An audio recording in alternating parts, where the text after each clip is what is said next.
Thanks to Jamin Shively for the invitation to speak to the press conference today. I am going to set up Dr. Ye Tao's presentation by pointing out the dire nature of the predicament in which we find ourselves.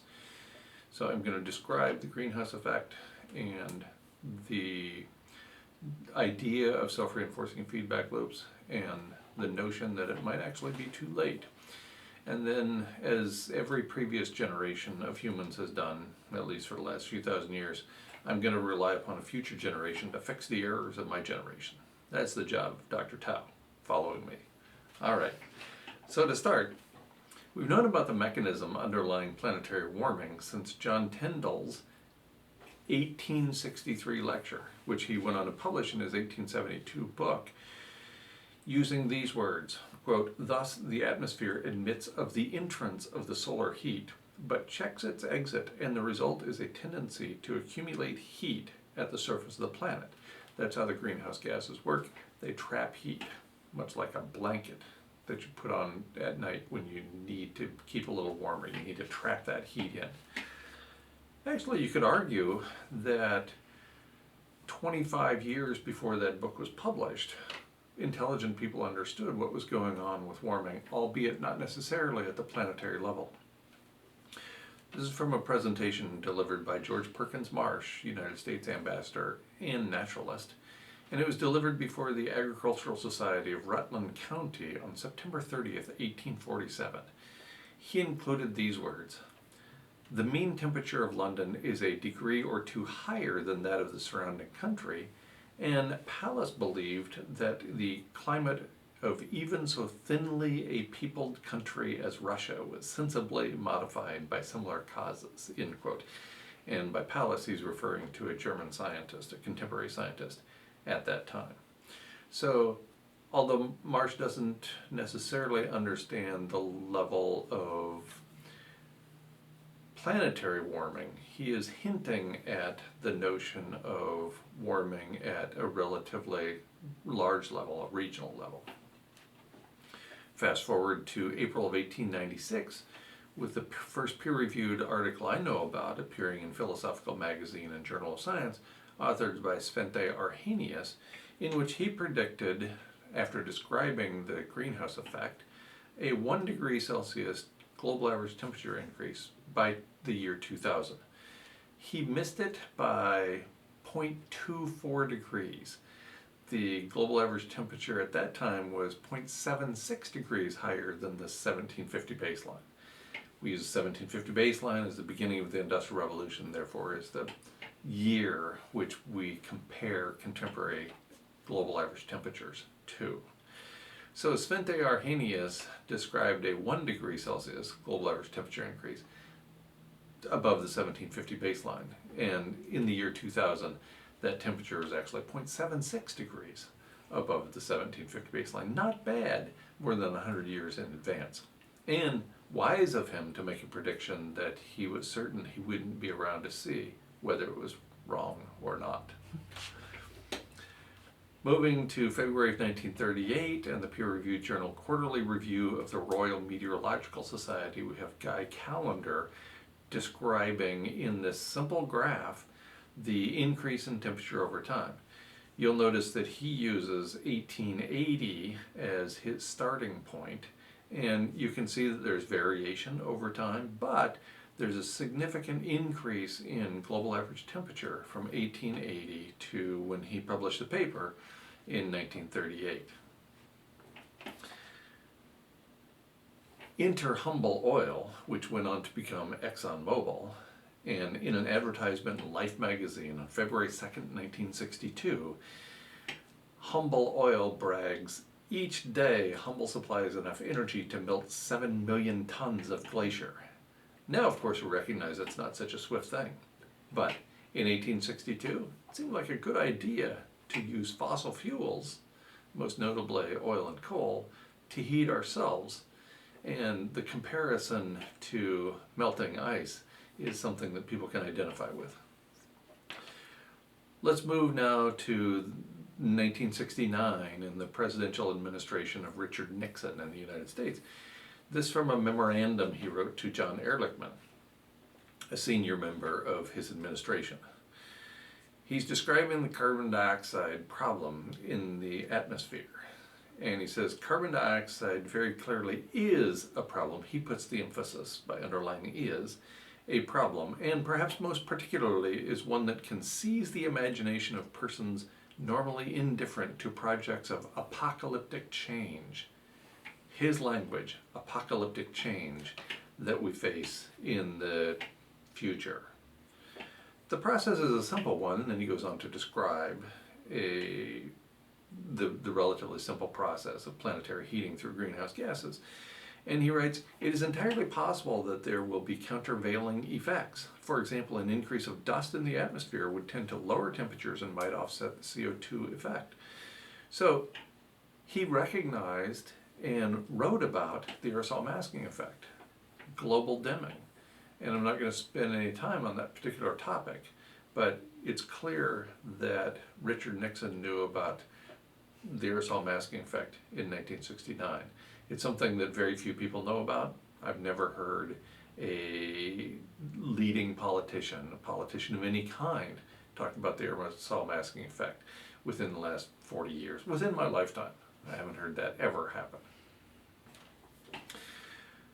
In the 1980s, Al Gore, Carl Sagan, and James Hansen testified to the US Congress describing where we were headed. And NOAA also in the 1980s, specifically in 1985 and forward, NOAA reports that the last global average temperature for any month was in February 1985. Since then, the global average temperature on a monthly basis has increased with every month. And you can see with the figure here that the temperature just keeps rising. No matter how many times people talk about it and give these warnings, the temperature just keeps going up. Isn't that interesting? My last report from the 1980s comes from the Associated Press on June 29th, 1989, and this is in the Associated Press, so it's reported in every significant newspaper in the United States. Quoting from the article, Noel Brown, director of the New York office of the UN Environment Program, said governments have a 10-year window of opportunity to solve the greenhouse effect before it goes beyond human control. That was 1989. United Nations Advisory Group on Greenhouse Gases, about 16 months later, in October 1990, writes, beyond 1 degree C may elicit rapid, unpredictable, and nonlinear responses that could lead to extensive ecosystem damage, thereby recognizing self-reinforcing feedback loops, and also recognizing the importance of ecosystem function in maintenance of habitat for human animals and other organisms on Earth. Moving to 2006, Time magazine says on the cover, be worried, be very worried. That's April 3rd, 2006, with a special report on global warming from Time magazine. Finally, in 2014, just 54 years after bragging about how they could melt glaciers, ExxonMobil, specifically the CEO of ExxonMobil, says climate change is a top priority. This in Natural Gas Intelligence on May 28th, 2014. So finally catching up a little late to the party for making significant changes. Speaking of those self-reinforcing feedback loops, David Spratt, climate science speaker and writer, said in a presentation in October 2014 that we probably triggered those self-reinforcing feedback loops at or slightly below 0.5 degree Celsius above the 1750 baseline. 1750 baseline is about 13.5 degrees global average temperature, and he indicated that at about 14 degrees, which is long before anybody watching this presentation was born, is when we trigger those self-reinforcing feedback loops. So that's kind of a bummer. The warnings keep coming. The 10th of September 2018, Antonio Guterres, Secretary General of the United Nations, said, quote, world has until 2020 to change course in order to avoid runaway climate change. Well, we're past until 2020, we're well into 2020 at this point, and there's been no significant measure conducted to arrest runaway climate change. And then just a couple of weeks later, approximately a month later, the United Nations Intergovernmental Panel on Climate Change concludes, quote, with clear benefits to people and natural ecosystems, limiting global warming to 1.5 degrees C compared to 2 degrees C could go hand in hand with ensuring a more sustainable and equitable society. Yes, I'm sure that's true. Had we been able to arrest global average temperature at 1.5 degrees, it would have made a difference in terms of ecosystem response and human response. After all, when we were at slightly more than 1.7 degrees C above the 1750 baseline, a paper by James Hansen and colleagues indicates that we were at the warmest temperature ever experienced by Homo sapiens in our history on Earth. I want to switch topics a little bit here and talk about the rate of global average temperature rise as it relates to environmental change and how that affects vertebrates and mammals. After all, as vertebrate mammals, humans should be concerned about the rate of change and how it impacts vertebrates and mammals. So, a peer-reviewed paper by Quintero and Wiens, published in Ecology Letters, with a focus on vertebrate species, published June 26, 2013, and using the Intergovernmental Panel on Climate Change projection of temperature rise to the year 2100, Quintero and Wiens conclude in their paper, quote, our results are striking. Matching projected changes for 2100 would require rates of niche evolution that are more than 10,000 times faster than rates typically observed among species. More than 10,000 times faster than the rate of change that matches the projected rate of change by the IPCC, which is very, very slow. Again, they're focusing on vertebrate species.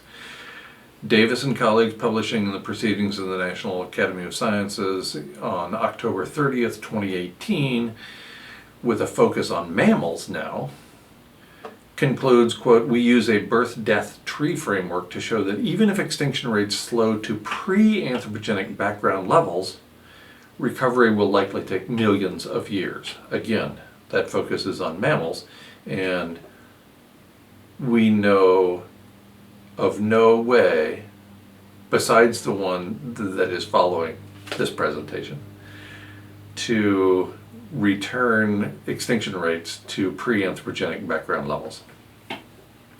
We are in the midst of a mass extinction event, reported in many popular magazines and books going back a decade or more, and appearing for the first time in the peer-reviewed literature in June of 2015. As an indication of how conservative the peer-reviewed literature is, a paper by conservation biologist Gerardo Ceballos in Science Advances, titled Accelerated Modern Human-Induced Species Losses Entering the Sixth Mass Extinction. The title indicates, as does the paper, that we are just now entering the sixth mass extinction, even though I would argue that we had known for at least 5 years, and probably at least 10 years as of 2015, that we were in the midst of a mass extinction event. Conservation biologist Gerardo Ceballos, again, with colleagues, again, this time in July 2017, in the Proceedings of the National Academy of Sciences, another peer-reviewed journal. The title is Biological Annihilation. You don't see that in the title of a peer-reviewed journal very often. Biological annihilation via the ongoing sixth mass extinction signaled by vertebrate population losses and declines. And finally, in the most recent paper by Ceballos and colleagues, this one co-authored by conservation biologist Paul Ehrlich at Stanford and by Peter Raven of the Missouri Botanical Garden, and published in, again, the peer-reviewed Proceedings of the National Academy of Sciences. The title of the paper is Vertebrates on the Brink as Indicators of Biological Annihilation. Again, that phrase, and the sixth mass extinction. And the quote from the paper is telling. The ongoing sixth mass extinction may be the most serious environmental threat to the persistence of civilization because it is irreversible and accelerating. And now we know that because of the aerosol masking effect or global dimming, if we lose civilization, the global average temperature rises very quickly, far too fast for not only other vertebrate mammals to keep up, but ours as well. After all, we're at the warmest temperature experienced by Homo sapiens in our history right now, according to a paper by James Hansen and colleagues published in 2017. To change course, again, just a little bit, I want to point out that we are in the midst of a mass extinction event.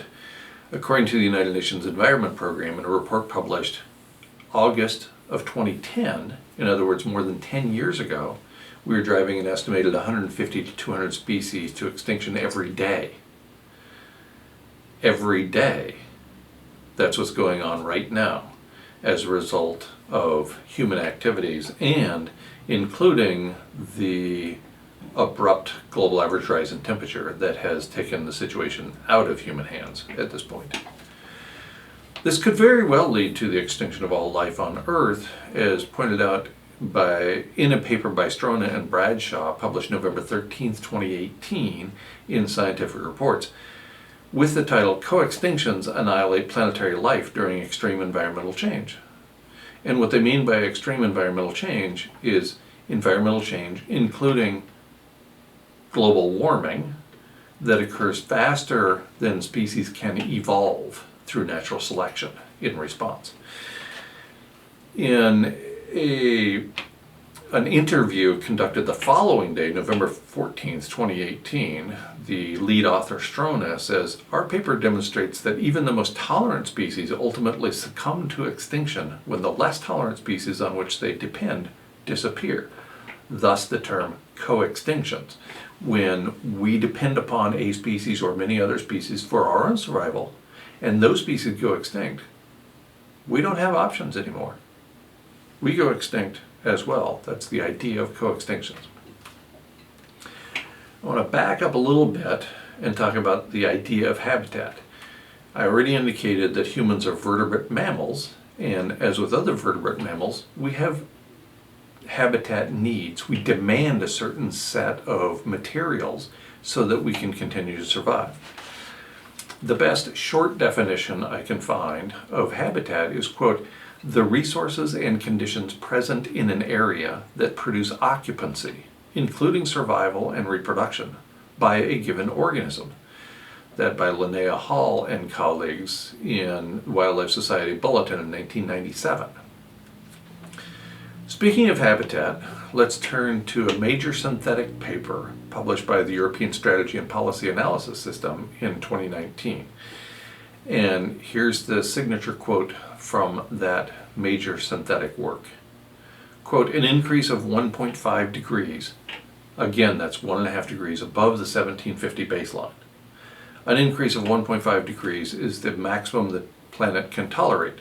Should temperatures increase further, we will face even more droughts, floods, extreme heat, and poverty, and at worst the extinction of humankind altogether." End quote. And at the time, we were well above 1.5 degrees C, above the 1750 baseline.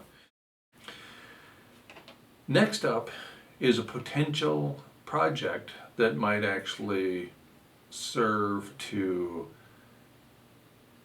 cool or stabilize the current planetary temperature.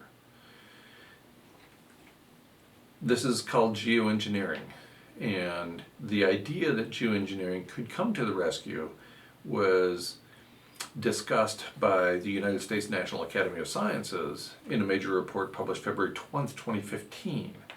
So about 5.5 years ago, and they found that geoengineering is not a viable solution to deal with the climate crisis. European transdisciplinary assessment of climate engineering, in other words, a large-scale European assessment, addressed the same topic with a report that came out July 16th, 2015, and reached the same conclusion. It's too little, too late. Extinction awaits for humans and therefore for all life on Earth. With that, and with the notion that every generation, at least for the last few thousand years, every generation of Homo sapiens depends upon future generations to fix all that ails us, I'm going to turn it over to one of the people I respect most in the world of climate science and engineering. Dr. Ye Tao from the Roland Institute at Harvard University has what I believe to be the most likely potential solution for the dire predicament we find ourselves in with respect to overheating the planet. Thank you very much. I look forward to continued interactions with everybody in this group.